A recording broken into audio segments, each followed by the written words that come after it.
welcome back to Punk Politics with me, Aid Thompsin. The Conservative Party conference took place last week. It's all over now, which is disappointing news if you're a fan of southern middle-class accents. I mean, there's still me, but I'm not on a stage, or at least not right now, and I'm unable to commit to the same level of lies, dishonesty, obfuscation as the stars of the show over the last week. One thing I did notice from observing the conference from afar was the distinct lack of representation for the Tory knuckle-dragger. Because through the advent of Brexit and since the collapse of the Red Wall, we've all gotten used to this type of Tory, this working class, Northern, Lee Anderson, Scott Benton, Ben Bradley. That there's not this massive use for food banks in this country. We've got generation after generation who cannot cook properly, they can't cook a meal from scratch, they cannot budget. And I'm afraid if the government listened to Twitter and some of the Lineker instincts of people out there in the wokerati, frankly, we wouldn't get anything done. And not even necessarily Northern. Mark Francois would also fit into this bucket, if you like. My father, Reginald Francois, was a D-Day veteran. He never submitted to bullying by any German.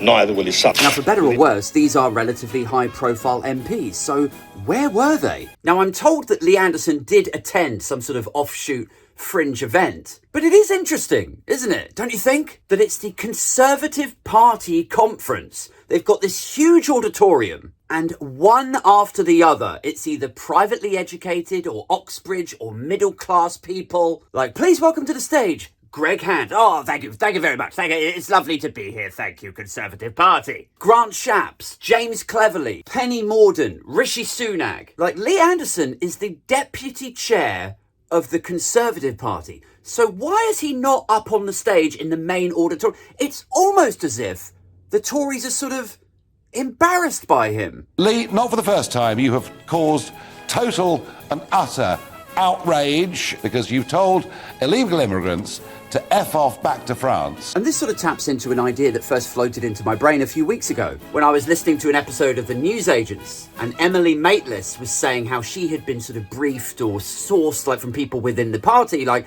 look, we know that we can't go into an election with Lee Anderson. We know we can't go in with a Suella Braverman. And at the time, I remember remarking, like, isn't that interesting that privately they will brief that? Because that tells you that Rishi Sunak and the team that sits around him know that these people, the Home Secretary, the Deputy Chair, he knows that they are unsuitable for those roles. And by proxy, you can reach the conclusion that they are only in those roles to distract. And now, as an extension of that, we're seeing a total absence of a Gullis, of a Ben Bradley, of a Lee Anderson at the conference. And it's like, don't get me wrong, I don't need to hear a speech from Lee Anderson. I don't think any of us really need that on our plate. Conference smash as Anderson recites his top 5 races while physically beating a gay woman on stage. But I just think it's interesting, isn't it? Like, they will allow him to go out into an interview or present on GB News and say something objectively stupid about once every 10 to 14 days. It's like he's a paid-for clown. But when it actually comes down to business, when they actually make a huge withdrawal from the CCHQ current account to put on this all bells and whistles conference, when they actually go to market, like, where are your Jonathan Gullises then? Where's your Lee Andersons gone then? And look, I know that other people will say that it's uncouth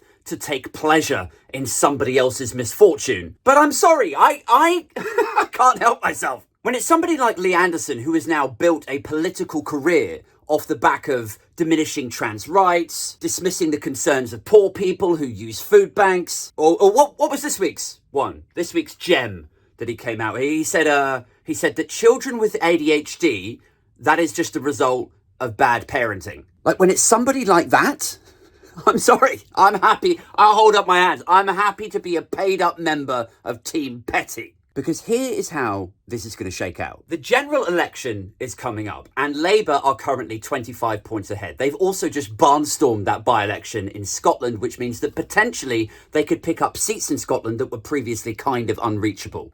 We could, and I stress could, not guaranteed, Nothing is written in stone.